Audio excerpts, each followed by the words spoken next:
તો કેમ છો ખેડૂત મિત્રો? બધા મજામાં છો ને? બધાને આપણા તરફથી જય શ્રી કૃષ્ણ. તો આજે છે જન્માષ્ટમી, કૃષ્ણ ભગવાનનો જન્મદિવસ. તો બધા ખેડૂત મિત્રોને, બધા આપણા સબસ્ક્રાઈબરને જન્માષ્ટમીની હાર્દિક શુભકામના. અને સાથે તમે ટાઇટલમાં શું જોયું કે કપાસમાં એક જ દવાને તમામ જીવાત સાફ, તો એ ટેકનિકલ કયું આવે તો એની વિશે થોડીક માહિતી આપી દઈએ. કેમ કે કોઈક સારો દિવસની આજે શરૂઆત છે, તો સારી માહિતી આપી જેથી તમને આવનારા સમયમાં ઘણી સફળતા મળે. આપણે કૃષ્ણ ભગવાનનો જન્મદિવસ, તો કૃષ્ણ ભગવાનના જન્મદિવસ સાથે આપણે બધાને પ્રાર્થના કરી કે એક તો વરસાદ નથી, વાતાવરણ વરસાદવાળું છે પણ આવતો નથી, તો એની માટે એક જ બધાને ઉપાય કરવાનો છે, વૃક્ષ વાવવું ફરજિયાત છે. આજ નહીં તો કાલે વૃક્ષ વાવવા પડશે. પણ બીજું એક એ માહિતી કે એક જ દવાને તમામ સાસડી સાફ થઈ જાય, લીલી આવી જાય, લીલી પોપટી આવી જાય, સફેદ આવી જાય, ગળો આવી જાય, થ્રીપ આવી જાય. તો એની માટે એક તો આપણે બે વસ્તુનો ઉપયોગ કરવો પડે. એક તો નીમ તેલ કોઈ પણ કંપનીનું વાપરો.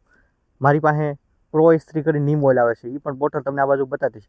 બીજું ટોલફિન પાયરીન ટેકનિકલ કોઈ પણ સારી કંપનીનું આવતું હોય રેડી 15% ઇસી 15 ટોલફિન પાયરીન. એવું નથી કે ભાઈ હું આની ભલામણ કરું રેડી.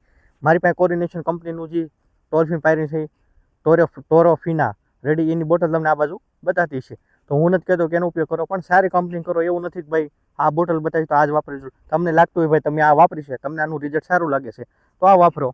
પણ એનાથી એક સાથે બધી જીવાત સાફ થાય છે. અને પ્લસ ગુંદરિયાનો ઉપયોગ કરો, 5 થી 6 ml નાખવાનું હોય તો તમને સારું રિઝલ્ટ મળે, લાંબા ગાળા સુધી રહે. નીમ ઓઇલનો ઉપયોગ કરશો એટલે તમને સારું રિઝલ્ટ મળશે. હજી હું પ્રો એસથી બતાવું છું, એ ઘણા ખેડૂત મિત્રો એક વર્ષથી ઉપયોગ કરે છે. અને હાલમાં કપાસમાં મારું જે રેગ્યુલર ખેડૂત છે એને 1.5 લીટર જેટલું ખાલી કરી નાખ્યું છે. ગયા વર્ષે વાપર્યું હતું, રિઝલ્ટમાં મજા આવી. તો દર વખતે એ જેનું માપ છે પ્રમાણે નાખે છે નીમ ઓઇલ. અને અમાને પૂનમના ગાળામાં છંટકાવ કરવાનું રાખશો તમે નીમ ઓઇલ અને કોઈ પણ સારું ટેકનિકલ, એટલે તમને કપાસમાં ઓછી રોગ જીવાત આવશે. અત્યારે કોઈ વધારે ડિટેલમાં માહિતી દેતો નથી. ફૂલ વિડીયો આપણે 2 દિવસ પહેલાં આપ્યો હતો તમને, મતલબમાં 2 દિવસ પહેલાં. એટલે તો એમાં તમે જોઈ લેજો. મેં સંપૂર્ણ નીમ ઓઇલ, ટોલફેરા જે આવ્યું છે ટેકનિકલ, એની વિશે પણ માહિતી આપેલી છે. તો બધાને એક વાર જન્માષ્ટમી હાર્દિક શુભકામના ને બાપા સીતારામ.